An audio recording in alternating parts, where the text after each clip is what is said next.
దేవుని వాక్య భాగం నుంచి కొన్ని మాటలు మనం ధ్యానించుకుందాం. ప్రభువును మన రక్షకులైన యేసయ్య గారి నామమున మహిమ కలుగును గాక.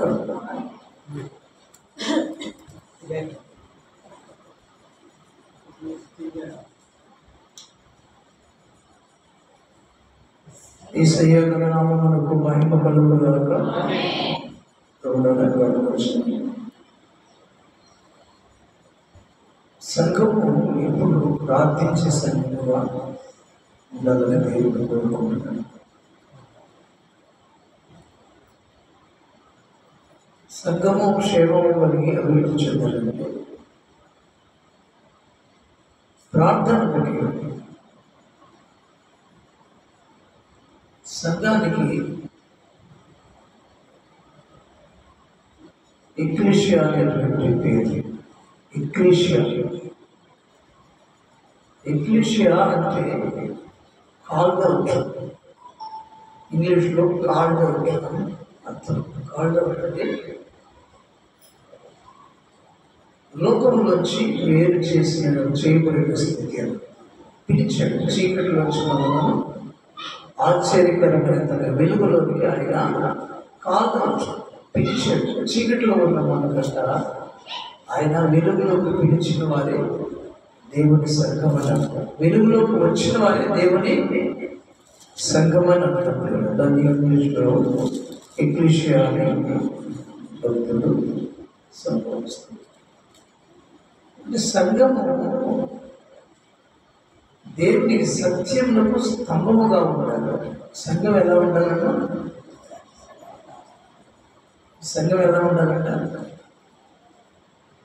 సత్యములకు స్తంభముగా ఉండాలి సంఘం. అయితే చదువుతున్నాను.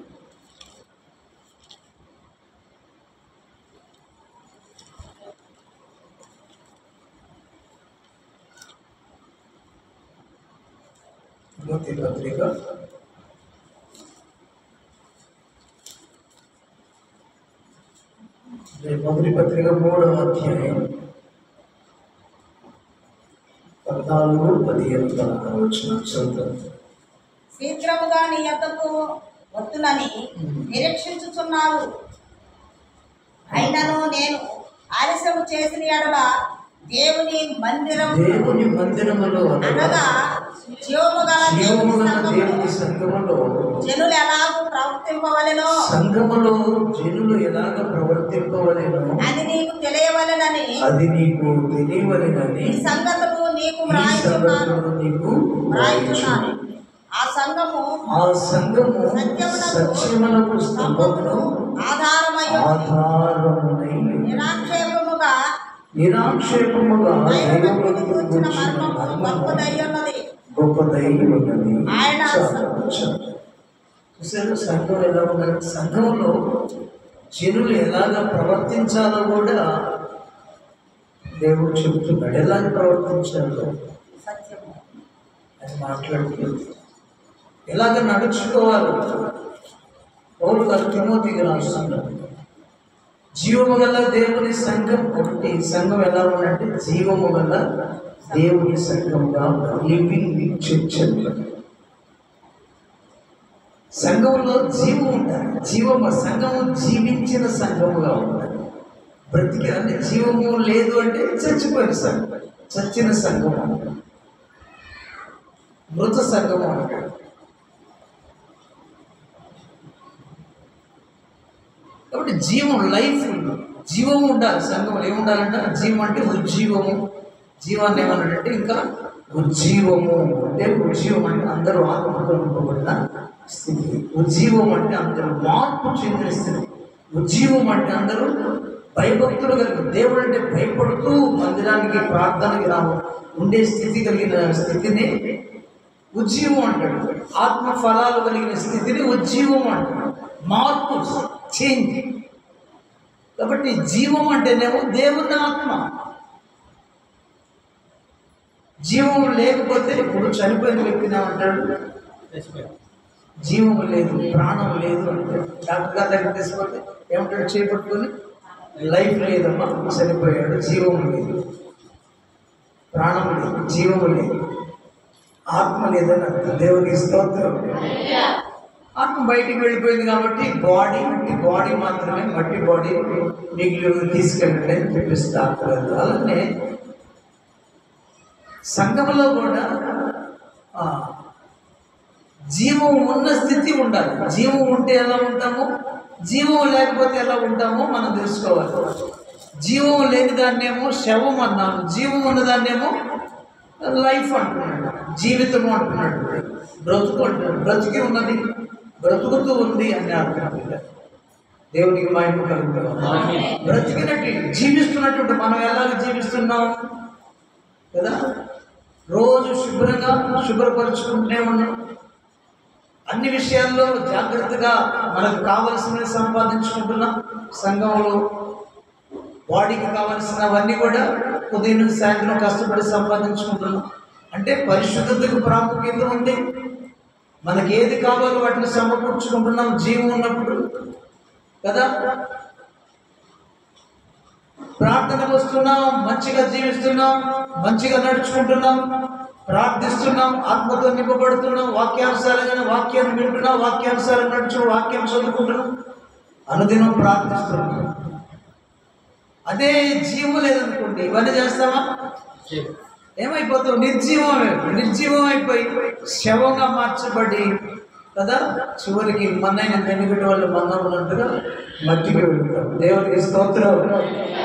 జీవం ఉన్న సంఘం ఎప్పుడు ప్రార్థించే సంఘముగా ఉంటాం. అర్థం, ప్రార్థన చేస్తూ ఉంటే ఆ సంఘంలో బిడ్డలందరూ ప్రార్థన నేర్చుకొని విసుగక ఎడతెగగా అరితిగా ఏకవాంత ప్రార్థన, మరి మెళుకుగా ఉండే ప్రార్థన, విసుగకుండా ఉండే ప్రార్థన కదా, ఈ రీతిగా ప్రార్థనలోని పట్టుదల కలిగి మనం ప్రార్థించే సంఘముగా ఉన్నప్పుడు ఆ సంఘము జీవము కలిగిన సంఘము అని అర్థం. దేవునికి స్తోత్రం. ప్రార్థన లేదనుకోండి, నిర్జీవమైన సంఘం. ఎవరైతే ప్రార్థన నేర్చుకోరో జీవము లేని వాళ్ళని అడుగుతారు, లైఫ్ లేని వాళ్ళని అడుగుతారు, దేవుని ఆత్మ లేని వారిని అడుగుతారు. కాబట్టి ప్రియుల సంఘము ప్రార్థించే సంఘముగా ఉంటే అది జీవము కలిగిన దేవుని సంఘం. సంఘము రెండవది జీవం కలిగిన సంఘం అంటే ఒకటి ప్రార్థించే సంఘం, రెండవది జీవం కలిగిన సంఘం అంటే వాక్యానుసారంగా నడుచుకునే సంఘం. రెండోది ఏంటంట, వాక్యం వినాలి, వాక్యానుసారంగా కట్టబడాలి. వాక్యము బండ మీద కట్టబడినది, ఈ నా బండ మీద నా సంఘాన్ని కడుతున్నాను. మత్తయి సువార్తలో జీవం కలిగిన సంఘం అంటే మరొక మాట త్వరగా, మత్తయి సువార్త 16వ అధ్యాయం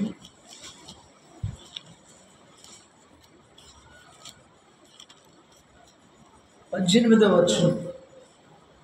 మత్తయి సువార్త 16వ అధ్యాయం 18వ వచనం. ఈ బండ మీద నా సంఘమును పాతాళలోక ద్వారము దానియుట నిలువనేరనితో చెప్పుచున్నాను. పరలోక రాజ్యం యొక్క తాళం చేతులు నీకు ఇచ్చేదను, నీవు భూలోకమందు దేనిని బంధించదవు అది పరలోకమందును బంధింపబడను, భూలోకమందు దేనిని విప్పుదువు అది పరలోకమందు విప్పబడను అతనితో చెప్పాను. దేవునికి స్తోత్రం. నా సేవ దినాల్లో నాకు ఇచ్చినటువంటి మొట్టమొదటి వాగ్దానం ఏమో నేను ఉన్నవాడను అని వాగ్దానం ఇచ్చాడు. తర్వాత మెయిన్ వాగ్దానం ఈ వాగ్దానం. హెచ్చరికేమో పరలోక రాజ్యం సమీపించింది, మారు మనసు కొంతమంది హెచ్చరికించారు. పరలోక రాజ్యం సమీపంగా ఉంది, నువ్వు మనసు మార్చుకోమని హెచ్చరించారు ఫస్ట్లో. ఆ హెచ్చరికను విని ప్రభు దగ్గరికి వచ్చి జాగ్రత్తగా మరి ఈ లోకంలో ప్రభు భక్తిలో కొనసాగుతున్నప్పుడు, దేవుడు భయపడుతున్నప్పుడు, ఉద్యోగం మానేసినప్పుడు నాకు ఇచ్చిన వాగ్దానం నేను ఉన్నవాడు అన్నవాడు అన్నాడు. స్తోత్రం. నీకు తోడుగా ఉంటాను, నేను ఉన్నవాడను, నీ తండ్రిని నేను ఉన్నవాడను కాబట్టి నీవు కూడా ఉన్నవాడే అని అర్థం. దేవునికి ఏమున్నాయి? అన్నీ ఉన్నాయి, లేనిదేమి. యేసయ్య దగ్గర అన్నీ ఉన్నాయి. మన దగ్గర ఒకటి ఉంటే ఒకటి, ధనం ఉంటే బలం ఉండదు, బలం ఉంటే ప్రేమ ఉండదు, ఒకటి ఉంటే ఒకటి ఉండదు. కానీ యేసే దగ్గర అందుకే ఆయన పేరు ఉన్నవాడు అనువాడు. దేవునికి స్తోత్రం. ఐ యామ్ అంటాడు ఇంగ్లీష్లో. నేను ఉన్నవాడను వాడను అంటే ధనం ఉన్నవాడను, బలం ఉన్నవాడను, జ్ఞానం ఉన్నవాడను, లేనిదేమీ సమస్తం శక్తివంతుడను, ఆత్మలను రక్షించుటకు శక్తి కలిగిన వాడు, ఆకాశంలో పరలోకంలో భూలోకంలో పాతాళంలో అధికారం కలిగిన వాడు కదా. ఆయనకి లేనిదంటూ ఏమి. కాబట్టి ఆయన అన్నాడు, నేను ఉన్నవాడు అన్నవాడు కుమారుడు ధైర్యంగా ఉన్నవాడు. తర్వాత ఇచ్చిన వాగ్దానం, సేవ పవిత్రకు ఇచ్చిన వాగ్దానం, నువ్వు ఏది బంధిస్తే దాన్ని బంధిస్తాను, ఏది విప్పితే దాన్ని విప్పుతాను. స్తోత్రం.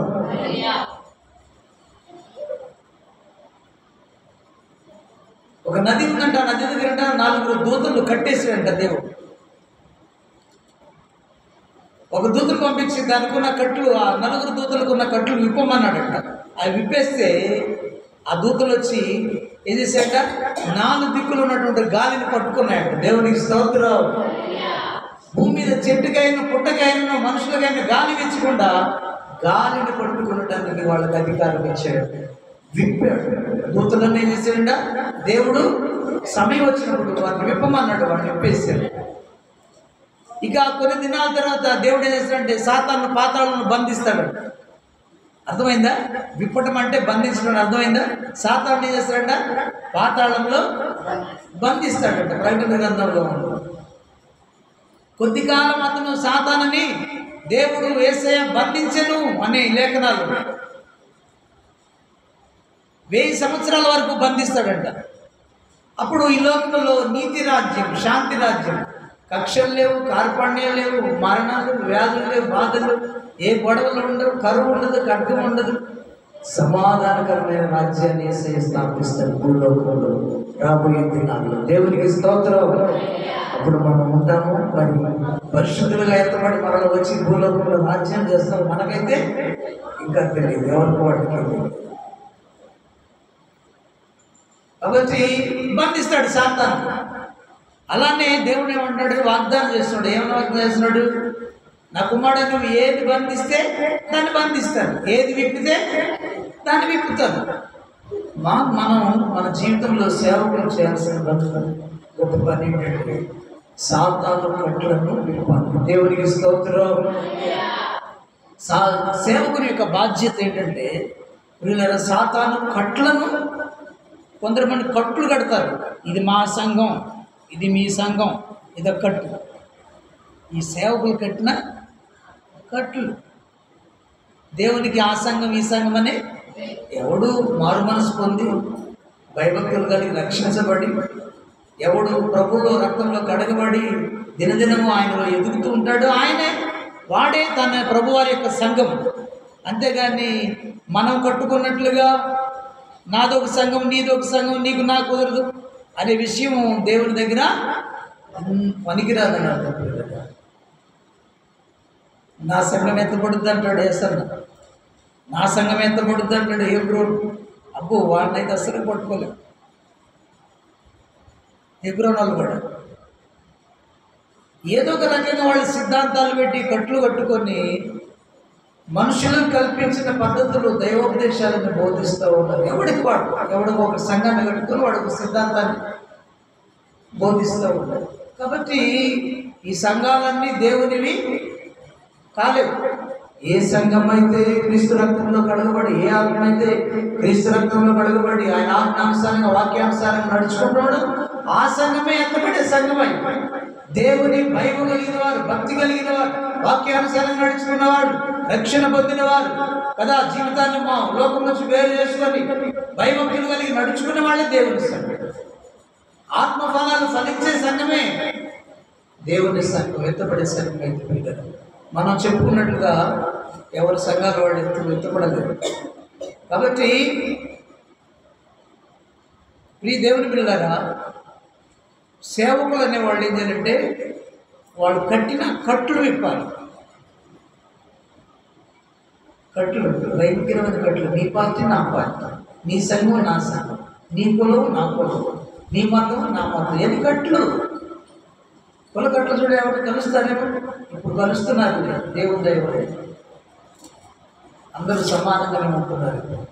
ఒకప్పుడు ఎంత వివక్ష ఉండేది. అలాంటి కట్లు మనం విప్పాలంట దేవుని పిల్లలు. మంత్రకట్లు, సాతాను కట్లు, కుల కట్లు, మత కట్లు, ప్రాంతీయ కట్లు, రకరకాల కట్లు ఉంటాయి. వాటిని ఏం చేయాలంటే మనం సేవకులుగా మనం విప్పాలి. దేవుని బాధ్యత, దేవుడు మనకి ఇచ్చిన అధికారాన్ని పొందుకొని ఆ కట్లను విప్పదీయాలి. యేసుప్రభువు వారు తన శిష్యులను పంపిస్తూ యెరూషలేము యొక్క నిర్గమం, యెరూషలేములో ప్రవేశించడానికి ఆ ఉదయాన్నే శిష్యులను బెత్ఫాగే అనే గ్రామాన్ని పంపించి ఎదురు గ్రామానికి వెళ్ళు, అక్కడ 2 గాడిదలు కట్టబడి ఉంటాయి, వాటిని విప్పుకొని తోలుకొని రమ్మన్నాడు. స్తోత్రం. కట్టబడి ఉన్నాయి, వాటిని విప్పుకొని రమ్మన్నాడు. అసలుకి సృష్టికర్త ఇవన్నీ. అయితే ఆ ఇంటిలో యజమానుడు నావి అంటున్నాడు కదా, అది కట్టు. దాన్ని విప్పుకొని తీసుకురమ్మన్నాడు. ఒకవేళ యజమానుడు అడిగితే అది ప్రభువుకు కావాలని చెప్పండి అన్నాడు. వెంటనే తోలి పెడతాడు. ఎందుకు తోలి పెట్టాడంటే ప్రభువి కాబట్టి. అవి స్తోత్రం. జాతితో కాదు ఆయన విడిచిపెట్టింది వాటిని. లేకపోతే వీళ్ళని పట్టుకొని మీరు దొంగలు నా గాడిదను పట్టుకెళ్తున్నారని కొట్టి లోపలేసేవాడు జైల్లో. కేవలం ఆయన చేతి పని కాబట్టి, సృష్టి కాబట్టి ఆ మనిషి కూడా ప్రభు మాటకు లోపడ్డాడు అన్నమాట. ఆయనదే సమస్తం ఆయనవి కదా. దేవుని స్తోత్రాలు. ఆ యజమానుడు ప్రభువు కావాలన్నప్పుడు వెంటనే తోలుపెట్టాడు. కట్లు విప్పుని నాది అనే కట్లు. అర్థమైందా? అక్కడ ఏం కట్టు అంట? అది చేసిన ఆయన అయితే నాది అనే కట్టు. ఈ లోకం ఇల్లు కట్టిన ఆయన అయితే, మందిరం కట్టిన ఆయన అయితే నాది అని కట్టు. అదొక కట్టు. వాటన్నిటిని మనం విప్పాలి. దేవునికి స్తోత్రం. కులకట్లు విప్పాలి. కులం అనేటువంటిది లేదు, అది వృత్తి ద్వారా ఏర్పాటు పడింది. కులం అనేది మనం విప్పాలి. మతం అనేది ఏమీ లేదు, మార్గం అనేది మనం యేసయ్య. యేసుక్రీస్తు ప్రభు వారి మార్గం, ఆయనే మార్గం, సత్యం, జీవం. మార్గం అంటే పరలోకానికి వెళ్ళడానికి మార్గం. ఈ లోకంలో నువ్వు నడవటానికి సత్యం యేసయ్యను చూస్తేనే నీకు అర్థమైంది ఎలా నడవాలి. మూడోది మార్గము, సత్యము, జీవం. I'm the life. నేనే జీవం. మీరు బ్రతకాలంటే నేను ఉండాలి అని అర్థం, నన్ను సంపాదించుకోవాలని అర్థం. కాబట్టి ప్రియులారా, దేవుని పిల్లరా, మనము సాతాను కట్టిన కట్లను, మత కట్లను కూడా తెచ్చిపోయాం. ఈ రీతిగా రకరకాల కుల కట్లు ఉన్నాయి. మాంత్రికులు కడతారు కొన్ని కట్లు. వాడు కడితే ఇంక అసలు అట్లా అడుగు కూడా వేయలేదు మాంత్రికులు. నిజం. మొన్న ఒకటి చెప్తున్నాడు, మార్చిలో ఒక అమ్మాయిని బాగలేదని సాయిబు దగ్గరికి తీసుకెళ్ళాడు. సాయిబులోడు ఒకడెవడో మంత్ర విద్యలు ఏవాడు తాయితలో మంత్రాలు వేసుకుంటాడు. అవన్నీ వాస్తవంగా ఏమి లేవు. మన ప్రమాణం ఒకటి, వాడికి కొన్ని తంత్రాలు ఉన్నాయి, ఆ తంత్రాల్లో చిక్కిపోతాడు మనిషి. ఆమెను తీసుకెళ్తే వాడు ఈ అమ్మాయి అందాన్ని చూసి ఆమెనే మంత్రాలు పెట్టి తిప్పేసుకున్నాడు. ఈ అమ్మాయి వాడి దగ్గరికి పోతేనే నవ్వుతా సంతోషంగా ఉంటుందని. మళ్ళీ ఇంటికి రాగానే ఏదో పిచ్చిదిలాగా ఉంటుందని ఆమె కనుక్కొని అర్థమయ్యే ఆమెకి చిన్నగా దేవుని మందిరాన్ని తెచ్చింది. దేవుని స్తోత్రం చెప్పండి. మందిరాన్ని తెచ్చి అప్పుడు నేను బిలీవర్గా ఉన్నాను. రెడీగా ఇచ్చిన చూడు ఉంటుంది, ఆడికి తీసుకొచ్చి వాళ్ళందరూ కొద్ది కాలం ప్రార్థన చేశారు. ప్రార్థన చేస్తే ఆమె విడుదల పొందుతుంది. దేవుని స్తోత్రం. అవును ప్రియ, కట్లు వేస్తారు వాడు, వశపరుచుకునే కట్లు అన్నమాట. కాబట్టి అట్లాంటివన్నీ మనం విప్పదీయాలన్నమాట. మనము వాటిని ఉడదీయాలంటే విప్పదీయాలంటే మనం మొదట శక్తి పొందుకొని ఉండాలి. దేవుని కృపను పొందుకోవాలి, దేవుని ఆత్మను పొందుకున్నాడు. విప్పాలంటే ఆయన అధికారం ఇవ్వాలి. నాకు ఇచ్చాడు అధికారం అంటున్నాడు. నువ్వు ఏది బంధిస్తే దాన్ని నేను బంధిస్తాను. అందుకే యేసునామమున ఏదైనా కనబడితే నేను బంధిస్తున్నాను అని అట్లా ప్రవచనం ఎత్తినట్టు దేవుడు వాటిని బంధిస్తూ ఉన్నాడు. దేవునికి స్తోత్రం. ఏది విప్పితే అంటే యేసునామంలో వెళ్ళవు అంటే విప్పటం అన్నమాట. ఆ మనిషిలోంచి వెళ్ళు అంటే అది వెళ్ళిపోద్దు. అది దేవుడు ఇచ్చే గొప్ప అధికారం. దేవునికి స్తోత్రం. ఆయన ఇవ్వకపోతే మనం దేనిని కూడా దెయ్యాన్ని గద్దించలేము, వ్యాధిని గద్దించలేము, మీలో ఉన్న బలహీనతను గద్దించలేము, నాలో ఉన్న బలహీనతను గద్దించలేము. కాబట్టి ఆయన ఇచ్చే అధికారం అన్నమాట. దేవునికి స్తోత్రం. ప్రభు నాకు ఆ అధికారాన్ని వాగ్దానం ద్వారా నాకు అనుగ్రహించే. అయితే పిల్లల పైన వచ్చిన పేతురుతో ఈ వాగ్దానం పేతురు కూడా ఇస్తా ఉన్నాడు. ఆయన పై నుంచి అంటాడు కదా, పై వచ్చిన చదవండి. పేతురు ఈ బండ మీద నా సంఘమును, ఆ బండ అంటే వాక్యం అని ఏంటమ్మా? వాక్యాన్ని ఎవరైతే వాక్యాన్ని నేర్చుకొని వాక్యానుసారంగా నడుస్తారో వారే ఆయన సంఘం. ఈ బండ మీద నా వాక్యం మీద, బండ అంటే వాక్యం అని అర్థం. ఈ నా మాటలు విని వాటి చొప్పున చేసేవాళ్ళు ఈ బండ మీద కట్టబడిన సంఘం లాగా ఉంటారని, బండ మీద కట్టబడిన ఇల్లు లాగా ఉంటారన్నాడు. కాబట్టి బండ అంటే వాక్యం అని అర్థం. వాక్యం అంటే ఆజ్ఞలు అని అర్థం. మెయిన్ ఆజ్ఞలు 10 ఆజ్ఞలు మనిషి అనుసరించలేకపోతున్నాడండి. కనీసం 2 గైకొనమని దేవుడు ఏం చేశాడంటే, పూర్ణ హృదయంతో, నీ పూర్ణ ఆత్మతో, నీ పూర్ణ వివేకంతో, నీ పూర్ణ శక్తితో, నీ పూర్ణ బలముతో నీ దేవుడైన ప్రభువును ప్రేమించవాలని మొదటాజ్ఞనిచ్చాడు. క్రీస్తు ప్రభు నూతన నిబంధనలో ప్రభువారు రెండవది ఏమంటున్నాడంటే, నిన్ను వల్లే నీ పొరుగు వారిని ప్రేమించమని 2వ ఆజ్ఞ. ఈ 2 మీరు అనుసరించి నడవమని ప్రభువారు ఈ దినాల్లో నూతన నిబంధనగా మనకు అనుగ్రహిస్తున్నాడు. 22వ అధ్యాయం మత్తయి సువార్తలో 22:37 వచ్చిన త్వరగా ప్రక్కనే ఉండొచ్చు, చదువుతాం.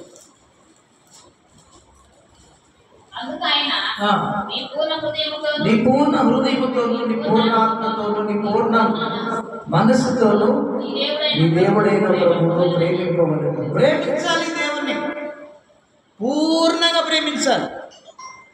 హాఫ్ హార్టెడ్ కాదు, నిండు మనసుతో ప్రేమించాలి.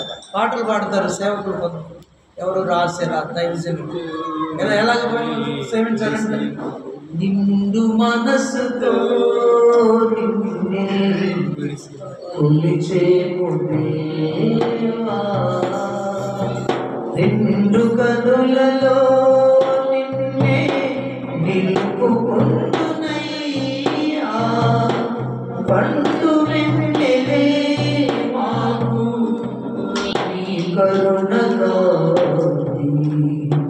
నిండు మనసుతో నిన్నే కొలిచేము దేవా,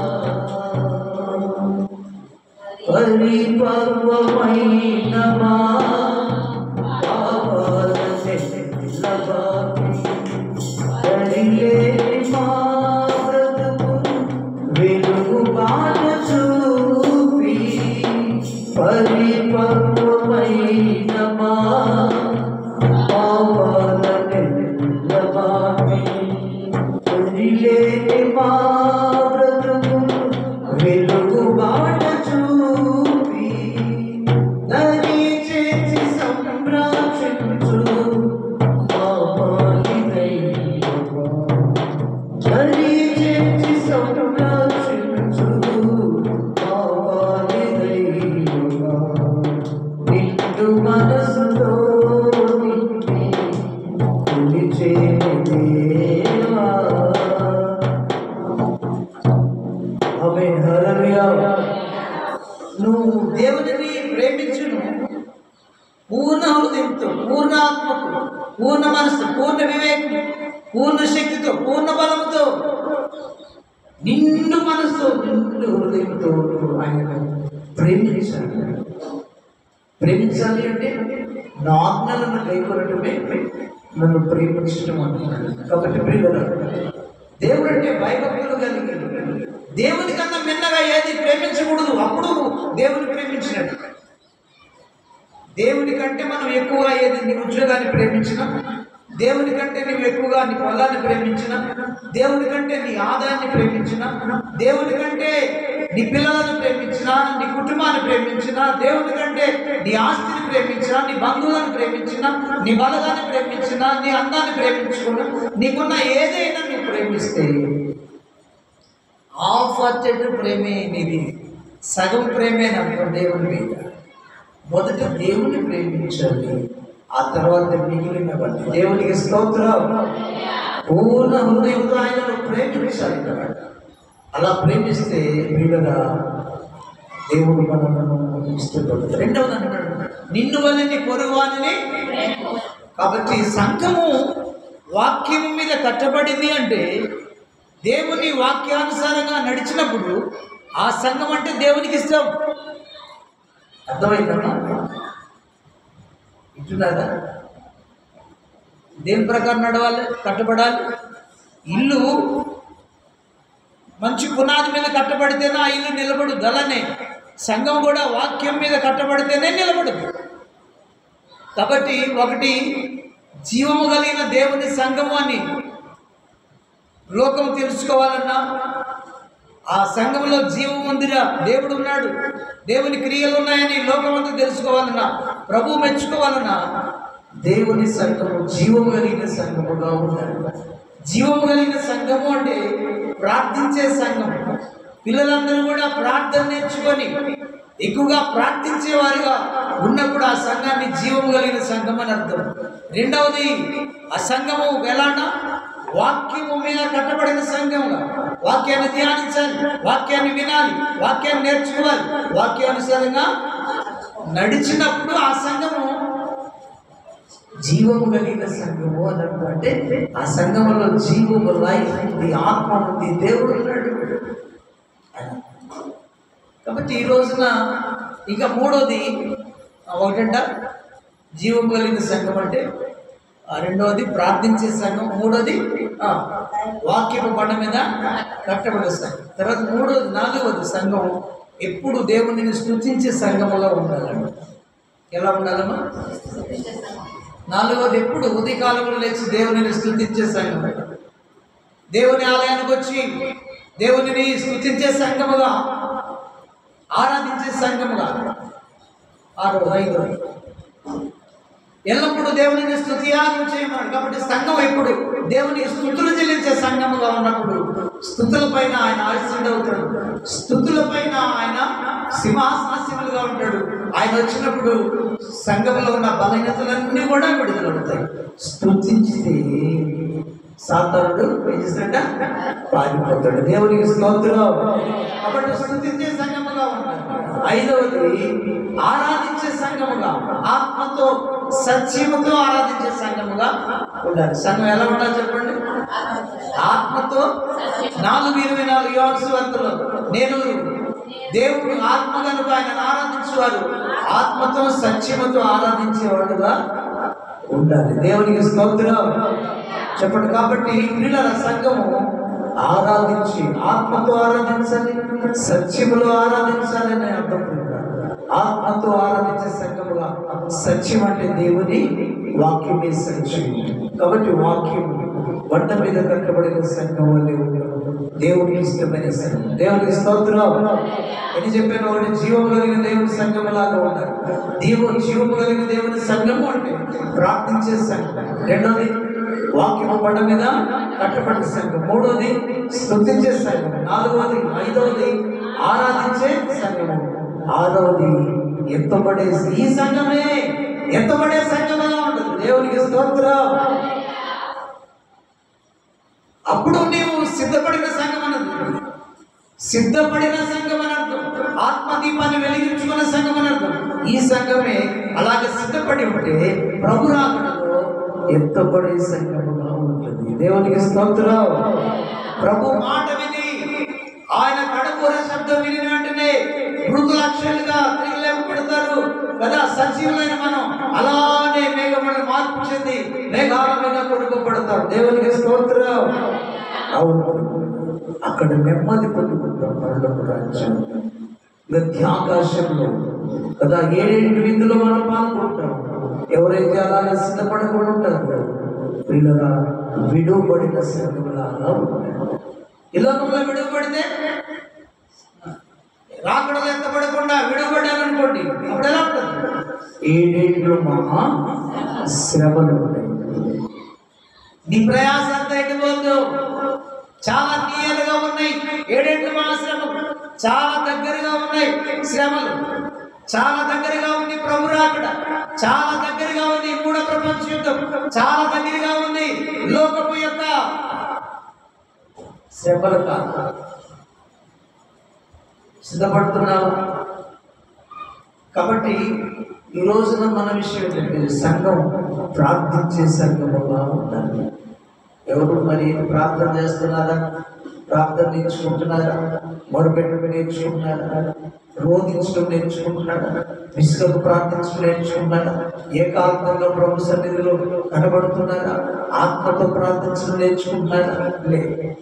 ప్రార్థనే సంఘానికి ప్రార్థనే లేదు కాబట్టి ఆరిపోయి విడుబడే సంఘముగా ఉంది మన సంఘం. అందరితో నవ్వించుకునే సంఘముగా ఉంది మన సంఘం. ప్రభుకి ఇష్టముగా లేని సంఘముగా ఉంది. అందుకే ఆశీర్వాదాలు లేవు, ఉజ్జీవం లేదు, అభివృద్ధి లేదు, దిగజారి. దేవునికి స్తోత్రం. కాబట్టి ప్రార్థన ప్రార్థన. అందుకే భక్తుడు ఇప్పుడైనా ఇంత ఆరి పరిస్థితిలో ఉన్నా, భయం లేని స్థితిలో ఉన్నా, కాయలని ఫలాలని స్థితిలో ఉన్నా, విడుబడే స్థితిలో ఉన్నా కదా, కొట్టబడే స్థితిలో, శ్రమలు పోలే స్థితిలో మనం వచ్చిన 7 శ్రమలు రాబోతున్నాయి. భారతదేశానికి మరలా మూడిందని అర్థం. స్తోత్రం. మోడీ గాడు మళ్ళీ దాన్ని ఎక్కితే లోపల